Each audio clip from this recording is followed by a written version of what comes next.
Hello everyone, Abhiraj this side. In this video, we are going to talk about the USMLE Step 1 resources and how to effectively use these resources. So we are going to talk about the books, the videos, the question banks, the self-assessment materials, and other less used resources. So first of all, let's start with the books. First aid for the USMLE Step 1 is the Bible for the USMLE. You all know that, so no comments on that. Another book, the most important book, is the Fundamentals of Pathology, that is the Pathoma. So if you go through the first aid for all other topics, but for the pathology you only consult the Pathoma, you will be uh, good to go for the pathology part. Dr. Hussein Sutter explains the concept so well in his videos, and everything that he explains there is present in this book. So uh, I suggest you to buy the original version of the book, but if you cannot find, you can print out, but please print the book in a colored format because the images will be clear and the important high yield points are already highlighted on the colored version of the book. Also, this book provides some amount of space left for you all so that you can take your own notes from the question bank and other video resources. Another book that I will suggest you all to read is the BRS Physiology book by Linda S. Costanzo. So, BRS Physiology explains all the first aid concepts, all the first aid physiology concept very thoroughly, and the curves, the figures, the graphs, the pathways that are present in this book will be a replica of the real exam pattern. Kaplan and Bosenbion provide their lecture notes. You only use these lecture notes if you are watching the videos of Kaplan or Bosenbion. Melman Medical is not a book, but it is a compiled notes of the previous NVMEs, so you get a very good idea of how the questions being presented in the USML exam and what are the concepts that I am missing. So how to effectively use these resources?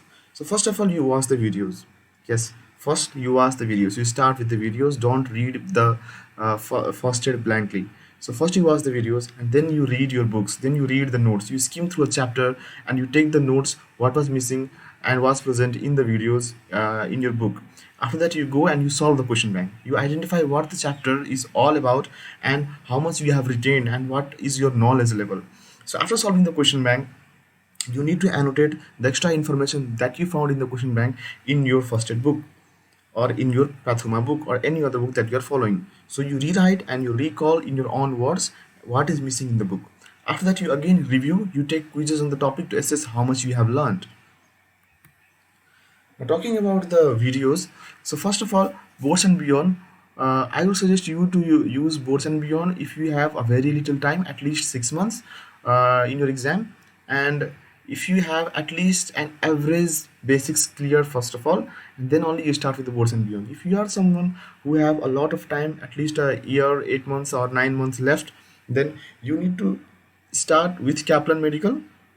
Also, if you are someone whose basics are very weak, then you need to start with the Kaplan Medical first, and then you can transition towards Boards and Beyond whenever you find comfortable.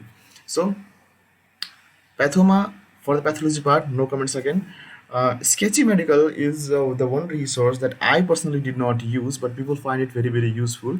So what Sketchy Medical does is it has videos in the pictorial story format for the biochemistry, pharmacology, and microbiology part.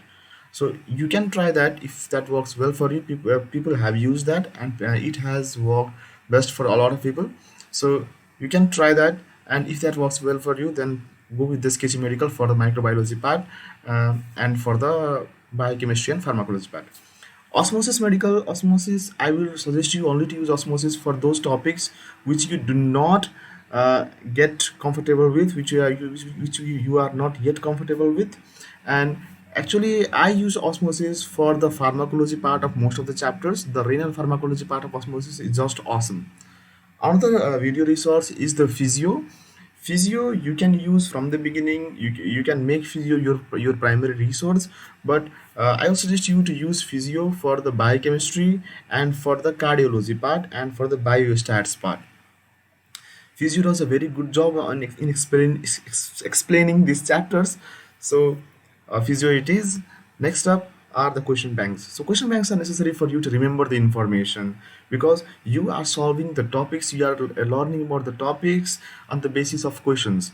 Now you can relate what you have learned, and you can relate and you can know that how the questions are being presented from the topics that I have already learned.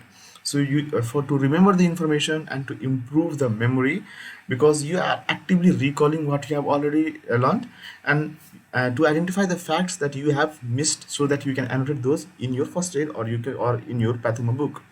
So question bank UL will be always there, mandatory. You need to do UL once or at least twice, uh, no matter what other question banks you use. So USMLE RX is the question bank from the first aid itself. It is arranged according to the pages of the first aid. So if you are someone who have a lot of time, then you can watch the videos, you can read the first aid, and then you can solve the USMLE RX question bank according to the pages of what you have read from the first aid, so that you get a very clear idea of how the questions are being presented from each and every topic. So USMLE RX have questions at, almost from each and every topic from that specific page of the first aid, so that you need to know what points to focus, what I am missing and all. Amboss is for someone who have scored very well in the UOL and USMLE RX question bank, because Amboss is a comparatively a difficult type of question bank for you. So only use Amboss if you have a lot of time, or if you are someone who have scored 70%, 80%, 90% in the UOL and USMLE RX question banks. So the self-assessment resources, NBMEs will be there always. There will be offline NBMEs, there will be online NBMEs. The free 120 is also just like NBME, but you don't need to buy the free 120. The name is itself saying free. NBMEs, if you go through the online NBMEs, you need to buy this. So some of the resources like Amboss, Lecturio, and USMLE RX, these provide some free self-assessment week. And you, if you follow these portals in the social media, then you will come to know about these events happening around. So this happen every now and then you can take this self-assessment exam, and you can get a 3-digit score, and you can get the analysis of where you lagged, and in what topics, in what chapters you made most of the mistakes, so you can improve yourself. Self-assessment are someone which will give you are something which will give you an idea of whether you will pass the exam or not. If you are getting 60%, 70% above in the self-assessment exam, then there is a very high chance that you will pass the exam. Next up are the other resources like Anki and YouTube. So Anki is the space repetition resource. YouTube, some YouTube channels like Dirty Medicine, Randinal do a very awesome job. And also you can use the YouTube for some other bite-sized videos which will be very helpful for you. For the system-wise resources, I have made a very detailed list in my this video. I will put the link in the description. That's all for the today.